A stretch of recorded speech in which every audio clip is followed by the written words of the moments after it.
The following is a production of DallasCowboys.com and the Dallas Cowboys Football Club. How about them Cowboys? Yeah! Go Cowboys! This is the Players Lounge, broadcasting live from Dallas Cowboys World Headquarters at the Star. Now, your hosts, Barry Church, Danny McCray, Heckma Harrison, and Newey Scruggs.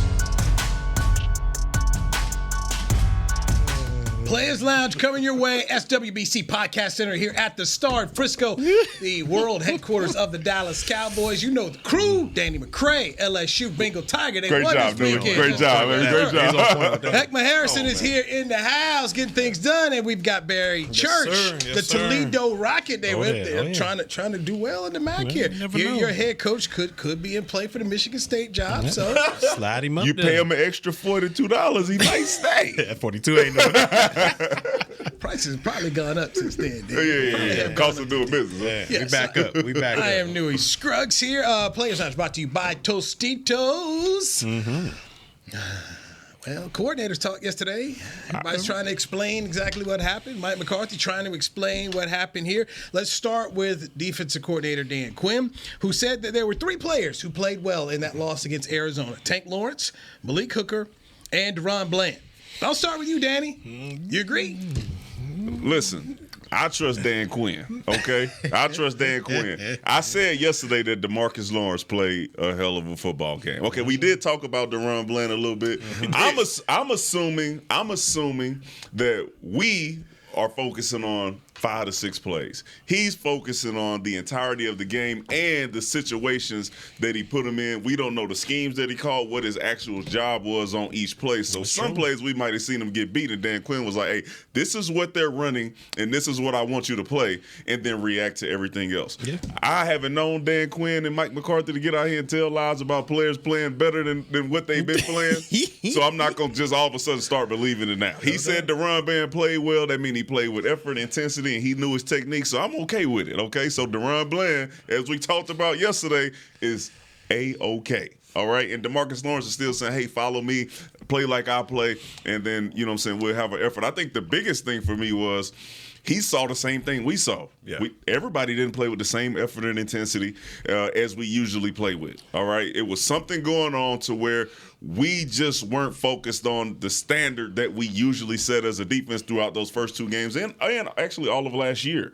So that was the thing where I'm like, okay, he sees it. He knows he needs to get out there and make sure these guys are motivated because obviously, revisited week 5 wasn't really a thing. It's revisited week 3. So I'm okay with it, man. Shout out to Deron Bland. Hey, we sorry, bro. We just saw a couple plays, that was off a little bit, but I trust Dan Quinn, so Deron Bland to be, singled out, well, actually tripled out, whatever you call it. He played well. You love Dan Quinn, dog, and that is your love for Dan Quinn is unmatched. But we got to call Capricorn on that, man. The flag on the play because you watched the whole game, and I really did think that it was a confidence play from Dan Quinn, just basically saying, look, I got a guy that got the start on Thursday. We went all week, all the way through the scheme and everything, and he knew he was going to play in the nickel with J. Lou. And next thing you know, we have to thrust him into the starting lineup, even on the side that he's not used to playing. So, I mean, even as I dissected what he was talking about, I thought it was more or less, hey, this is a guy in the last minute had to go in and start, and he did a serviceable job. Obviously, the penalties, he even said even with some of those penalties, like, man, that's just a part of how we play. And if it's going to be like that, we'll accept those things. Yeah. But hey, guy playing in the last minute like he did a good enough job. You gonna call my man DQ? Hold on. Last year when the cornerbacks went down, okay, and we had to see Deron Bland and Bossman Flatt and Nation Wright over there. Did Dan Quinn lie about how they played? Did he come out here and say, "Hey man, everybody played bad except Kelvin Joseph"? Did he say that? Hey, man, listen, they got some stuff they need to learn. We're going to get it figured out. That was the conversation that he had. That was their confidence booster. Hey, man, you didn't play horrible. Stuff to learn. He didn't say that about Deron Bland. He could have just said, hey, Deron Bland played bad just like everybody else. Right, exactly. He didn't say that. He singled him out as one of those guys who actually played well. So that's why I believe him. Man. I gotta go with heck on this one. And like you, but you are right in the same sense as well when you talk about Dan Quinn knowing more than all of us as far as it goes to his defense. But when we looked at it, it just looked like the man was a little lost out there. Now you are right. I don't know the system like that. I don't know the play calls all 100% like that. So there could be some truth in there. But overall, I mean, it was a small sample size, and it was his first time out there on the outside. I don't know how many snaps he got there last year, but this year it was his first time on the outside. So we'll give him a little bit of leeway and see, what happens coming up here this week, because I'm sure Dan Quinn will throw some wrinkles in there to help him on that outside. The only thing I'm kind of nervous about with that is, does it take away from the aggressiveness of Dan Quinn's defense? Like, do you got to dial it back a little bit because you may be ailing a little bit on one side during the secondary? Like, do you throw a safety over top over there, and does that take away from usually you muddying, the inside of the field as far as the safeties are concerned? So I'm interested to see how they play out going forward. But, I mean, hey, we all know D-Law played well. He went out there and he did his thing versus the run. And Malik Hooker, even though there was a lot of big plays out there, he minimized a lot of it. Like that 14 when he was wide open on the across the field or whatever, and he was about to score. Malik Hooker did a great job slowing him down and making sure, hey, we're stopped here at the 10-yard line. So those two guys did play well. Got to go with you when it comes to Deron Bland. But overall, this defense needs to step up coming up this week against New England. Because I think Dan Quinn is the guy. Okay, like I said, and I trust him. I just don't. There are other guys he could have singled out and said if he wanted to get him a confidence boost. Mazi Smith ain't got no confidence boost. No. Okay, Mazi, you need him to go out there and play. Ain't nobody got out there and said that he played well. Like just so they can say he played well.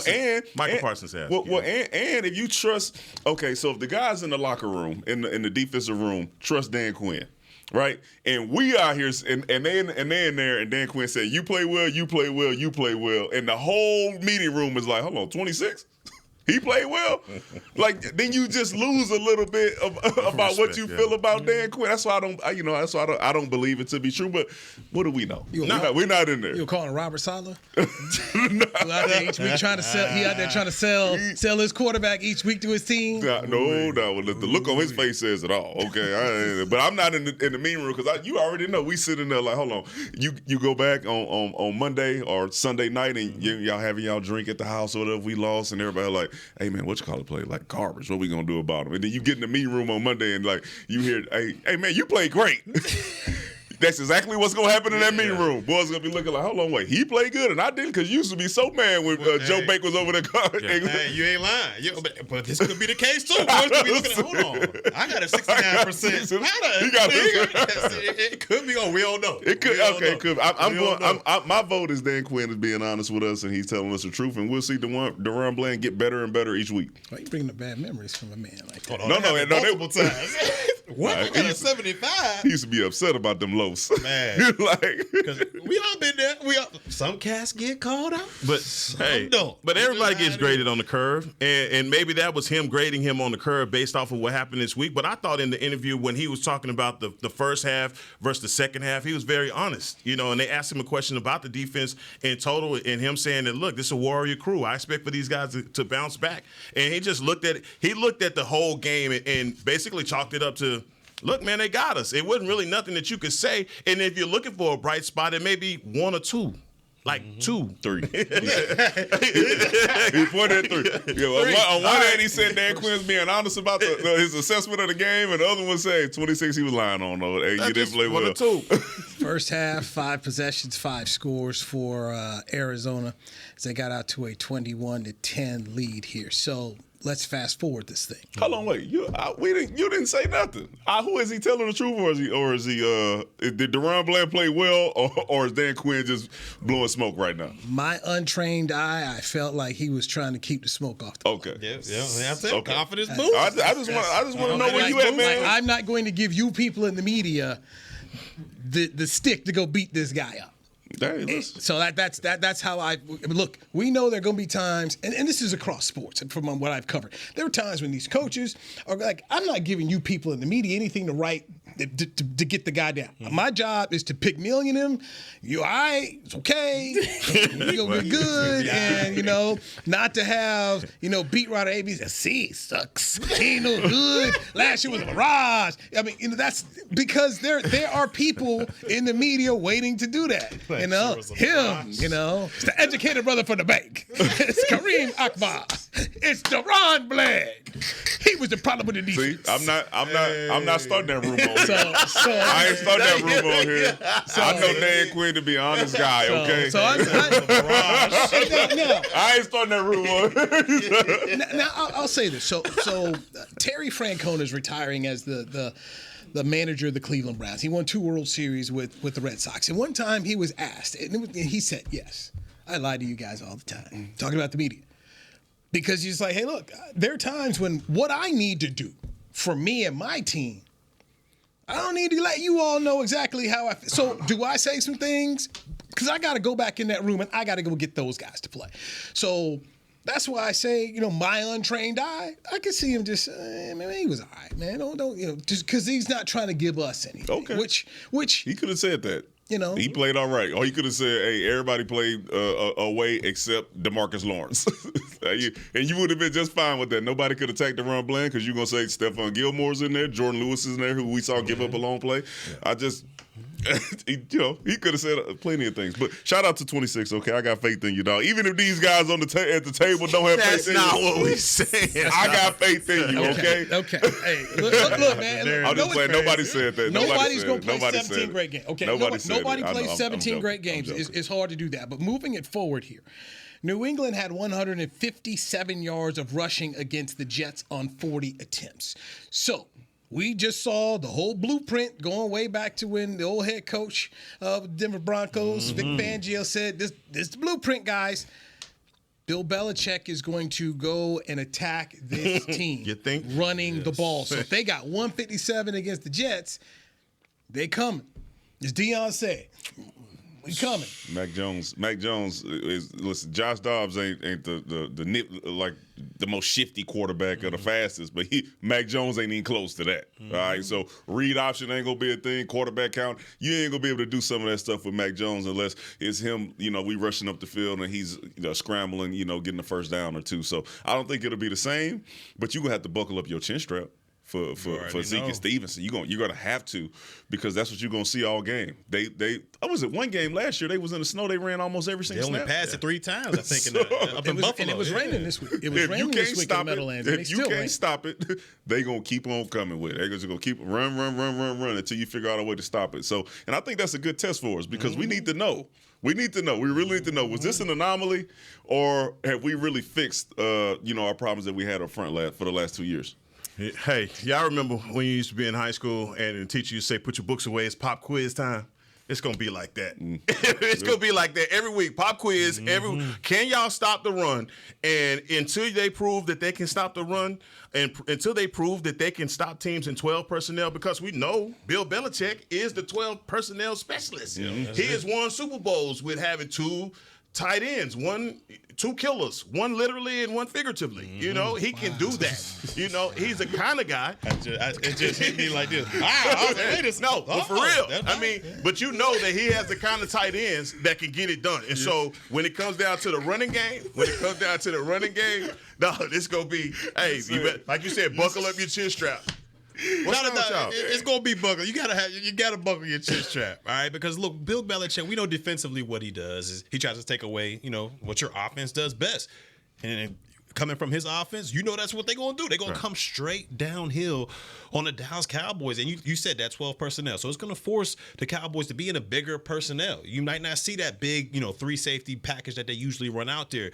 So to me, it's gonna be interesting to see because Stevenson and Zeke, they're basically the same type of back. They're going to run straight down here. One cut, straight downhill, coming down in your face. So I want to see if – pause on that. I want to see if LVE, Damone Clark, and those guys, are they going to come to the point of attack and force these guys back?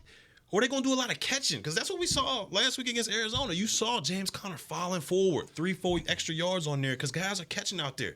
So we'll see what happens. But it's going to be a big-time game for those 2 interior defensive tackles and those linebackers. Because they're going to try to get to the second level. We'll see if Mazi Smith and them boys can hold up. Hey, first, It's a lot. It's a lot going on. Come on, dog. It's a lot. You know what? I'm not addressing what you just said.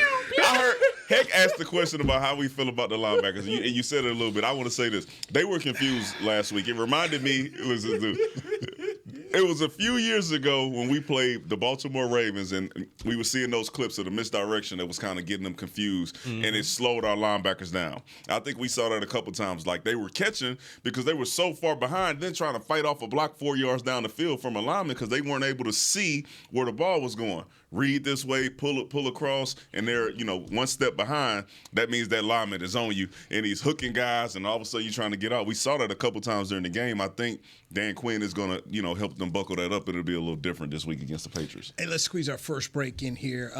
When we come back, no white tees. Play calling from Mike McCarthy. Dak, possible issue in terms of throwing to wide receivers for touchdowns. And the power rankings are out today. Tell you how far the Cowboys have fallen in the eyes of the national media.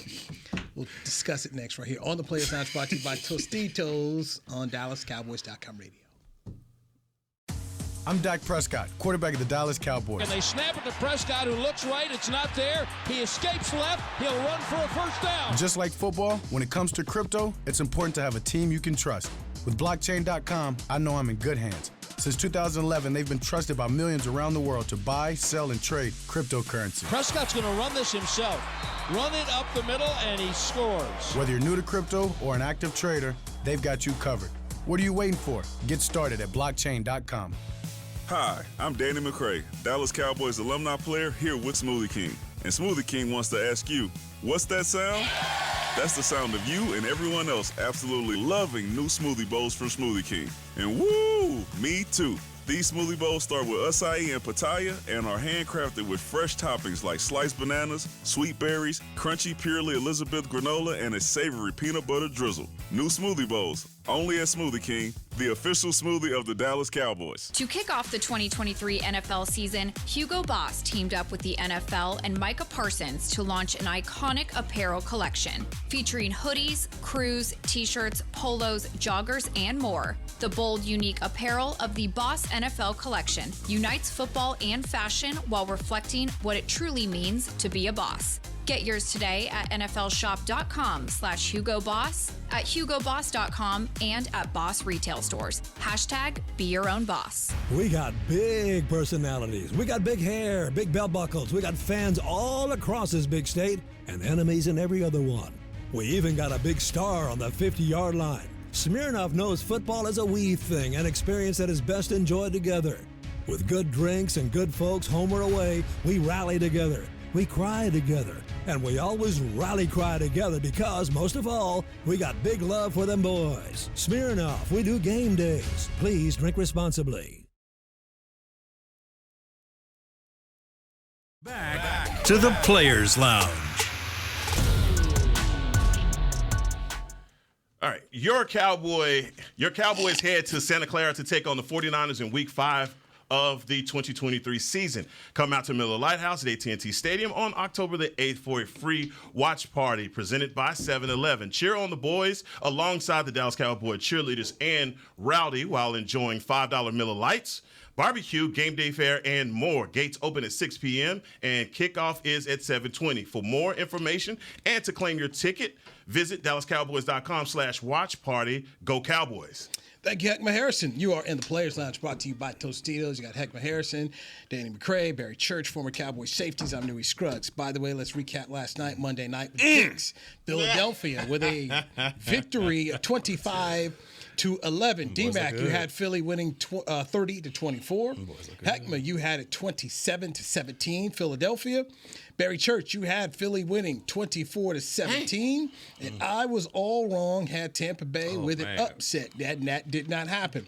The other Monday night game, we had the Rams at Cincinnati. The Rams lose 19-16. Joe Burrow comes through. I was wrong again. I had LA winning 25-21. Church, you had LA as well, 27-14. Heckma, you had LA winning 24-10, and Danny, you had LA winning 19-13. No, that hurt him. Nobody was smoking to Joe Burrow. I'm glad to be wrong. I didn't think he was gonna play, and he went out there with one leg. And I'm not even gonna give all the credit to Joe. Their defense is outstanding. They ball. Their defense is outstanding. Hendrickson. Yeah, he's like that. All right. Why wouldn't you help the man out? That's like Hendrickson's obviously beating this man to sleep. Why would you help him out? Get him some help. Give me some help. Pick him up, Goldmouth. Take him on this side. Scott Linehan. Man's had enough. Hey, we're just going to replace him. Let's go put in Chaz Green. No. That man was getting every snap. I want to give him my props later on in the season how I just did that for you, okay? I'm not giving the credit to Joe Burrow for that. I'm giving it to Cincinnati's defense, all right? Kept it 100. You ain't keep it 100. I'm glad. I'm glad. What did you just say? I'm glad I was wrong. I am glad I was wrong. You know I want the Bengals to win, but I mean I'm picking with my mind, not with my heart. Well, we all lost out. We all lost out. Play calling for Mike McCarthy. Mike McCarthy said that he did not do a good job in terms of getting his 3 offensive linemen who got into the starting lineup enough practice time to prepare them, I should say. So Tyler Biadasz, starting center, was out. Left tackle Tyron Smith was out. He dressed, but he did not play in the game. Zach Martin, your all-pro, soon-to-be Hall of Fame right guard, did not play in the game. I come into this, and you guys let me know, and I'll start with you first here, Heckman. The Cowboys had 8 drives in the game. 5 of them went into the red zone. They only got 1 touchdown. So while we can disagree with some of the play calling and not getting in there, and this is call me crazy, but if you can do this again this week, get 8 drives and go 5 in the red zone, get 50% clip, then you should have a better result. Your thoughts? A lot of media games being played yesterday, and I love it. I mean, you don't want to throw your offense under the bus, but Tony Pollard had 23 carries for 122 yards. I mean, they stuck with the run, and if you didn't believe in your offensive line, you'd have switched that up, even though Dak had 40 passes in the game. Look, red zone is a problem. And there's no other way to look at it. Red zone is a problem, and a lot of people are looking at last year when we had Kellen Moore and the improvement of what we had last season. They've got to find a way to fix it. And I don't know if it's communication. I don't know if it's what it is, all right? But especially like on those scramble drills when we see Dak trying to get out of the pocket and look into he's not looking at anything. So, and obviously you guys know that red zone isn't just goal line. It's 25, 30 in, where you consider that to be the red zone. And Dan Quinn even spoke about that, just how the field shortens. And I think the decisions have to be quicker. But, Nui, I agree with you. If you just clock in 50% of those, that's that game. It's a tough game. Everybody's looking at you like, man, you play it. Let the Cardinals play you tough, but at least you win that, and that made the difference in this game. Offensively, they got so much stuff that they got to clean up, and I don't know if that's not playing in the preseason. I don't know if it's the linemen being out, but either way, those little things with the offense between Dak and CeeDee Lamb, they have to get those things together and have to fix it, and I think they'll be better for it as the season progresses. Listen. I'm comfortable with the red zone. I was comfortable with the red zone when we were getting down there and we were playing great defense. We also said that there will come a time when the defense doesn't show up how they usually show up, and then we're going to have to win it on offense. And that is getting into the red zone, scoring points. All right? I am going to keep pointing out that although we did not get into the end zone like we were supposed to, we had opportunities. All right? We had fade ball to Michael Gallup at the end where could have been a pass interference, but a better placed ball there, that's a touchdown. Right. All right. Some of the stuff that we continue to run is not helping us out. Like when you get into the red zone, if you're able to force a defense to play man-to-man for whatever reason, for whatever you're doing outside of the red zone, you can force them to play man-to-man. That's when you see offensive coordinators be able to get creative, pick routes, guys coming all the way across the formation and getting wide open in the end zone.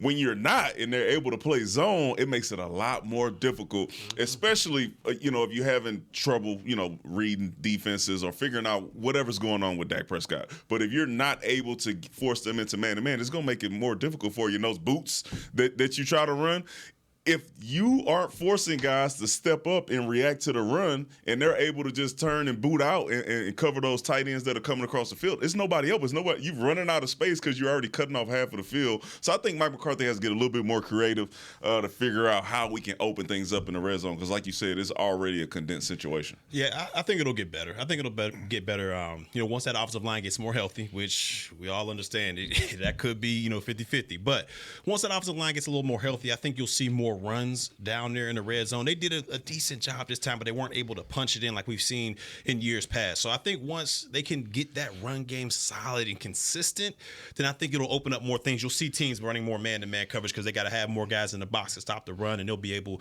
to get more creative. But when it comes down to play calling and decision making, because they had that 4th and 3 right there, and you could have just took the kick or kicked the points, got that, and kept that momentum rolling. You decided to go for it. So I think there's two avenues there with play calling and the red zone that they have to improve on. But I want to ask y'all three. I mean, after this small sample size, and this is the first time McCarthy actually got tested as a coordinator out there, where do y'all still believe? Yes, he's better. He's better than the last play call. Yeah. He's better than the last. I'm still sticking with it. I'm still sticking with it because I'm not, like I said, I'm not sure what happened. We usually kick the ball, play to our defense, and I think that's still the recipe for success for us versus what we're seeing out there in LA sometimes. All right, so I think him playing to what he expects to be the strength of our team throughout the game, it just ended up not being that way. Do we need to get better in the red zone? Absolutely. Mm-hmm. I would like to address this offensive line thing because you asked and I didn't really get to talk about it. At any point through this season and last season, if you don't have a backup left tackle ready to go into the game, then you are not prepared well enough. No, absolutely. Then you are not prepared well enough. And then also, you should already have depth and know that, hey, man, we need to get some of these guys some 1 reps anyways. But specifically on that left side, if that guy should probably be splitting reps throughout the week. Or keep him inside. He played well in New York. You drafted someone to play the left tackle. But you didn't, and he's probably not getting reps throughout the week at left tackle. He's probably didn't get reps last week. I promise you, he's getting reps this week. It's just, because like you said, it's gonna happen. You know he's gonna miss some time, so you prepare yourself for what you know is already gonna be there. I was just about to give you credit for growth, and then you double down with the question. I like that, though, dog, because you insinuated without actually saying what you want to say. That was the first test. We ain't going to sit here and act like those first 2 weeks were just, man, he's How many times they got in the red zone? Huh? How many times they got in the red zone? I forgot 5 out of 8 times they got into the red zone. So they're moving the ball. They red zone offense with three backup offensive line. Mm-hmm. Now let me make sure I stay. Now let me get to your boy. No excuse. He might not. No, he's not making an excuse for success. He's saying they were successful even though. Even with that. Now let's go back to your boy. Okay, let's do it. So Brandon Staley has this great idea. Let's go for it on our 27. This is what Justin Herbert was doing. You talk about a guy dealing, okay, against the Vikings. 40 of 47 for 400 yards, 3 touchdowns. So at this point in time, he ain't missing, right? Mm-hmm. 7 pack. Your boy, as they have run the ball in the game 15 times for 30 yards, he gives it to Joshua Kelly on a fullback dive, and this dude had 11 carries for 12 yards. Is that smart play calling? That was not. What is that? Not. That's trick him. That's trying to trick him. It was 4th and 3. It was 4th and 3 in the red zone. Dive with your boots on. You got the running back who was averaging. What was Tony Pollard averaging? No. This dude, Joshua Kelly? You decided to run a play action, roll out with Dak Prescott. Yeah. With no options in front. We talking about your boy. Stay on point. Stay on point. You gave an example. I'm giving an example. No. Listen, okay, I listen, and I'm with you. But in the previous 2 weeks, we've seen glaring examples of Kellen Moore in 2-minute drives to where you like, bro, what is going on? It's consistent. I will say this though. There's a difference when you talk about those first. Your man's is playing with a historically great defense. Yeah. Well, he is literally playing with the worst defense in the National Football League. And I'm not. Did I say that was an excuse? Did I say it was an excuse? I didn't say it was an excuse earlier. I didn't give it an excuse. What you got? That sound like an excuse. Dude, they got some players over there on that D. What you talking about? Defensive quarter ain't good, but they go. Let's not act like they don't have no defense. No, they literally have the worst defense. That's not even the point. Is Justin Herbert has gotten the ball with time left on the clock and the opportunity to go win the game, and we've seen it the first 2 weeks where And not even where it's like, oh man, he got set. It was like, bro, what we calling? Yeah, what is that? So he put the ball in his quarterback's hands. Yeah. And then when he didn't do it last week, it's a problem. See, I don't, But let me ask this. Because I think coming into this season, our one thing about Mike McCarthy was trying to figure out what the identity of this offense was going to be. And in a very short time, we figured out that identity. We're going to run the ball. And we're going to run it to a fault. And we're going to keep on running it. And we're going to get this offensive rhythm. And we're not going to put Dak in a position where he's throwing across his body, making these stupid plays. And then I see on the other side for the Chargers, even with the way that your Herbert is playing, which was like, those are crazy numbers. What is the identity of the Chargers right now? And that's the thing that's following him there, because you don't – what is it? And I get it, but when you talk about identity, you just talked about identity, right? So what happens when you get tested? You revert back to your identity. Boom. What did we see the Cowboys do? Throw the ball 40 times when they're tested. You're going back to your identity. So what's the identity of the Dallas Cowboys? I mean, listen, they threw it 40 times. They rushed for how much? I mean, it's not like they stopped running the ball. No, that's true. But exactly, you was killing the run game. So why? 185. So why the switch up? Well, eventually you got to. If you're down like that, you got to start throwing the ball. But again, I'm still staying on this. Well, throw the deep ball right.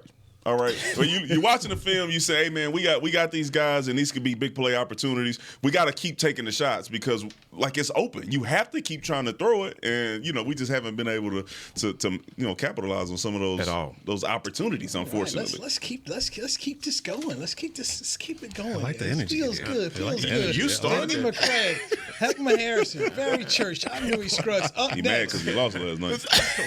That was some bull job. The Cowboys are falling down in the rankings, down bad. Let's see exactly what the folks are having to say about the Cowboys after the loss to the Arizona Cardinals. We'll do that next right here on the Players Lounge, brought to you by Tostitos on DallasCowboys.com radio.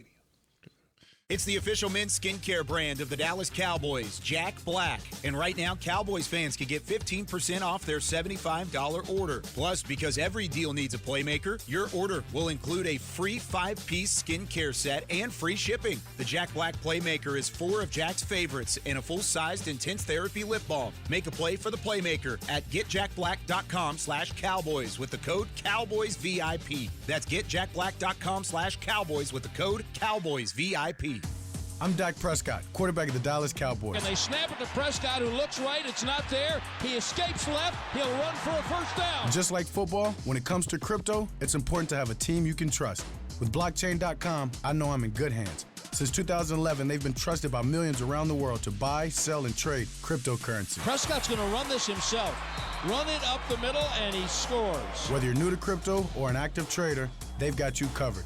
What are you waiting for? Get started at blockchain.com. To kick off the 2023 NFL season, Hugo Boss teamed up with the NFL and Micah Parsons to launch an iconic apparel collection featuring hoodies, crews, t-shirts, polos, joggers, and more. The bold, unique apparel of the Boss NFL collection unites football and fashion while reflecting what it truly means to be a boss. Get yours today at nflshop.com/HugoBoss, at HugoBoss.com, and at Boss retail stores.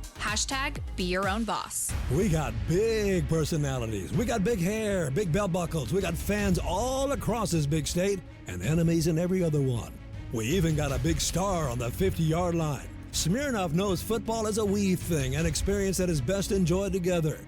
With good drinks and good folks home or away, we rally together. We cry together, and we always rally cry together because, most of all, we got big love for them boys. Smirnoff, we do game days. Please drink responsibly. Back to the Players Lounge. Do you eat, sleep, and breathe Dallas Cowboy football? Tell us how you spice up the game for a chance to be named 2023 Cowboys Fan of the Year, presented by Captain Morgan, and win exclusive prizes, plus a trip to Super Bowl 58. Nominate yourself or another today at DallasCowboys.com/Fan of the Year. Heckma Harrison, Danny McCray, Barry Church, I'm Newey Scruggs. This is the Players Lounge, brought to you by Tostitos. So the Cowboys, which were number one last week in a couple rankings, definitely top 3. Well, the new power rankings are out, and the Cowboys down bad. Let's start with ESPN. They've got San Francisco at 1, Miami at 2, Philadelphia at 3, Kansas City moves up to 4, Buffalo at 5, Dallas at 6. NBC Pro Football Talk has the 49ers at 1, Miami at 2, Philadelphia at 3, Kansas City at 4, and they have dropped the Cowboys, who were number 1 in their poll last week, to number 5. NFL.com, Dolphins number 1. They've got San Francisco ranked 2, Kansas City 3, Philadelphia 4, Buffalo 5. They've got the Cowboys at 6. USA Today has San Francisco at 1, Philadelphia at 2, Miami at 3, Kansas City at 4, Buffalo 5, Detroit at 6, Pittsburgh at 7, Cleveland at 8, the Dallas Cowboys at 9, and the Ravens at 10. Whoa, hold on. Now, look, why y'all make all that noise in Detroit? Who did Detroit beat? Come on now. Who did Detroit beat? They did beat Kansas City. They did. What we talking? I'm just saying, did they beat Kansas City? The team, and nobody shook their head when they said Kansas City was ranked above. So Detroit went out. Didn't they go to Kansas City? They did. So why we making all this noise? Like, you believe you? That wasn't me. Listen. We've been talking about Dan Campbell. The Detroit Lions look like a totally different team. Okay, they look like a different team. I'm not shocked that somebody would rank them ahead of us after the performance that we put on last week. Okay. That was not a good performance. No, offensively, defensively, special teams. It is what it is. But yeah, it wasn't a good performance all around. I don't. The first two, like the Buffalo Cowboys, I mean, you can mix match those guys. I'm good with that, except for the one that they have. They're all the way at 11th. Wasn't it on the one list or 11th? I don't agree with that one. But when you look at those other lists, I mean, what teams would you take out? To put the Cowboys in there. I mean, Miami, Kansas City, they balling. He saw Philadelphia last night. So, outside of the one on their way back there, I got to agree with the first two. There's a lot of those teams in the AFC don't look the same to me. Kansas City is one of them. That offense is starting to struggle. Mahomes is like he's locked in on 87 for everything. But I would put Miami at number 1 right now. I mean, that's just it. And they're talking about that Miami offense, but not enough people are talking about the Miami defense. Miami defense is balling. That's what's carrying. Without J. Ram. Come on, man. That's what's carrying a lot of it. But this is going to be week to week with us, man. It's going to be week to week with us, and so I expect it. But the Buffalo, they come on. I know what you're going to say. We lost by 12 to the Cardinals. They lost to the Jets that didn't have Aaron Rodgers. Hey. So Heckman, just go back to what you said about Miami. So ESPN has them number 2 with San Francisco in front. And then Pro Football Talk NBC's got Miami 2 with San Francisco in front of them.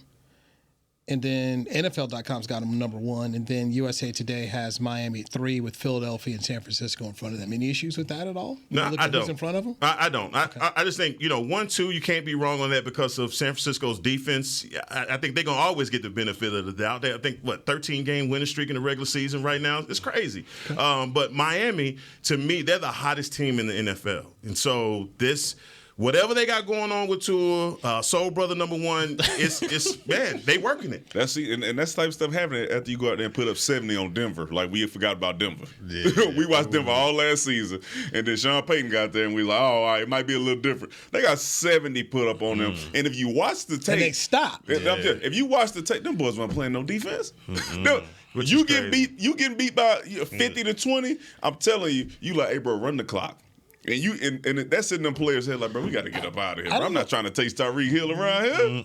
What's up with these AFC West defensive coordinators? Got your boy Staley. Hey, let's go one-on-one with Hill, and now let's ride coming to town. They let them drop bombs on. I think they scored 7 red zone trips, and the Raiders look bad. I'm like, man, listen, they tripping. I agree. Who's ahead of us on that last list where we're like, you say like 11 or is it 9? No, they're 9. So USA Today, they're 9. Who's at 4, like up to 5? Okay, up to Buffalo's at 5, then Detroit 6, Pittsburgh 7, Cleveland 8, then Dallas at 9. No way.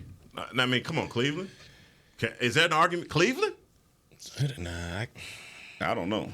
I mean, Cleveland has a hell of a defense. Yeah, hell of a defense. I ain't dissing their defense, but I'm just like Watson. It's a hell of a defense. I Watson had don't a good know. week last week. I'm just watching what we did last week, and then who we played. You know what I'm saying? Because you like the Buffalo lost to New York without Aaron Rodgers, and we beat them. I mean, but it's still New York without Aaron Rodgers. It is what it is, and they just looking at the teams that they played, and first I don't they know. love you, then they hate you. Pittsburgh, then they love you. I don't know. Pittsburgh, I don't know. They got to continue to get better, but Mike Tomlin keeps saying, "I'm not apologizing for winning," and they keep finding ways to go out there and win. So let me switch this in our last few moments of the show to Dak Prescott. Dak Prescott has not thrown a touchdown to a wide receiver since the Tampa Bay playoff win. So in San Francisco, the touchdown pass was to tight end Dalton Schultz. Then the season ended. Giants this year, no touchdowns from Dak at all. The Jets game, he threw 2 touchdown passes. Those were 2 tight ends. And then in the Arizona game, it was a Rico Dowdle touchdown, the running back. So, thoughts about a wide receiver league now? Boots and waggles. He's had opportunities. I mean, we've seen it in there, especially against Arizona. He just got to put that thing on the money. I mean, we've seen one to CD, we've seen one to Michael Gallup. They just got to get on the same page. So I see more, touchdowns for the wide receivers in the future. But, as of right now, it just seems like him and his wide receivers just aren't on the same page for whatever reason. Wait, who not on the same page? Him or the wide receiver or both? The connection between the two. I was going to say, listen, them dudes is getting open. That's what I've seen. Them dudes are getting open, and the catches are made more difficult by whatever ball is being thrown. Could it have been pass interference? Yes. Could that have been totally avoided because he was way ahead of the guy and you just, put it in the back of the end zone and let him catch the ball? Yes. I think those tight ends that are catching these passes which is why when you see Arizona and you're rolling out, cutting off half the field, those are the ones that are usually going for touchdowns. Yeah. Boom. Come out, easy touchdown by throwing it to a wide open tight end. He kind of got it in a tight window in the previous game to the tight end, but those windows are getting closed up because people know that's what you're running. That's how you scoring. What are the Cowboys going to do to get a touchdown in the red zone? And that's what the defensive coordinator's looking at, saying, "Oh, hey, listen, make sure you're paying attention because one of these plays is going to be a boot." So what are they insinuating with this? It's like, if the Cowboys won, would we have this conversation? No, we wouldn't have it. Now it's going to be, they don't score on the left half. But I mean, come on, man. Come on now. 11 catches. We go to the Jets. CeeDee Lamb had 11 catches for 143. All right. Didn't score any touchdowns. Okay. But he's targeting this man. He's getting him the ball. The numbers are there. He threw his first interception. Are we not looking around the NFL at anybody else's interceptions besides Dak? But then we're going to say, he had a touchdown to a wide receiver. Word, we 2-1. Come on, man. We ain't 0-3. Hey, is that what we doing today? I'm starting to see this on all the TV shows everywhere now. Everybody's a Dak apologist now. Like, ain't y'all don't talk about Dak like y'all talk about the rest of them. And then you can't come here and say nothing about the guy. It's the whataboutism. What about him? It's the whataboutism. So I can't say nothing about the dude. I didn't. No, that's not what I'm saying. We spent all off season saying, you know what, wide receiving core is not good. You need to improve it. Here comes Brandon Cooks. Now we're saying Michael Gallup is back 100% ready to go. CeeDee Lamb has gotten better. He had a good training camp. They were good at training camp. So now you're into 3 games and there's yet to be a wide receiver to catch a touchdown pass in a wide receiver league. And you can't ask the question? All right. So we're just going to insinuate that. So what are we saying? That we need to get our receivers and Dak on the same page in the red zone because that is the way to score. Okay. But when you saw 11 for 143, you didn't think that there's a connection between him and CD when they played against But we specifically talking about the red zone. The question wasn't about the red zone. He said to the what'd you say to the wide? He had thrown a touchdown to a wide receiver, not in the red zone. Have we been talking about red zone woes? We've been talking about red zone. What was the question, though? And I spoke about the fact that there has not been a Dak touchdown to a wide receiver since the Tampa Bay playoff game. Yeah. So who they've been thrown to? And then I listed who caught the touchdown. And where do you think they caught him from? The red zone. What you talking about? Man, go on with that, dog. Go on with that. We were just talking about throwing bombs and all that. Come on now. And that's what we saying. They're not thrown far enough for them to even make the 50, 60-yard touchdown run. Sounds like we need a little bit more creativity in the playbook. I'm not beating up Dak Prescott. I think that's a point that needs Rico to be made. Rico Dowdle was what, a 15-yard. That was a 15-yard pass, touchdown, and he ran in Schoonmaker. Oh, that's a running back. The running back, but he threw it to him. Yeah. That was 15 yards. Was it a flat? Schoonmaker was. It was a wheel route. Yeah, the Schoonmaker was a quick, but. You ought to be shaming yourself, bro. I like Dak, bro, but I'm not finna say I can't say nothing bad. I can't critique his game. Don't you say nothing bad about that. I know. So, and like anything, people say, is it a trend now? When you start, and that was how it was approached. Is this a trend? Okay, and so when your quarterback is making this kind of money, when your quarterback has been given the weapons and there's supposed to be an improvement, and we saw in training camp where they were actively working on this, and you're not seeing a payoff, it is legitimate to ask the question and to bring it up as a topic. We get that. We're gonna give you 3 more weeks before you start, because yesterday you was real light and you ain't want to say nothing. So he loves it. Small sample size. Now it's a small sample size. I told y'all since week 1. So I said, hey, it's just week 1. Y'all, it's just week 2. Let's end the show. Here we are. We're going to leave this as a discussion, which was robust here at the end of the show. Barry Church, Heckma Harrison, Danny McCray, and Louis Scruggs Players Lounge, brought to you by Tostitos. Thanks to Jazz, Josh, and everybody who was a part of the show today right here on DallasCowboys.com radio. This has been a production of DallasCowboys.com and the Dallas Cowboys Football Club. How about this, Cowboys? Yeah!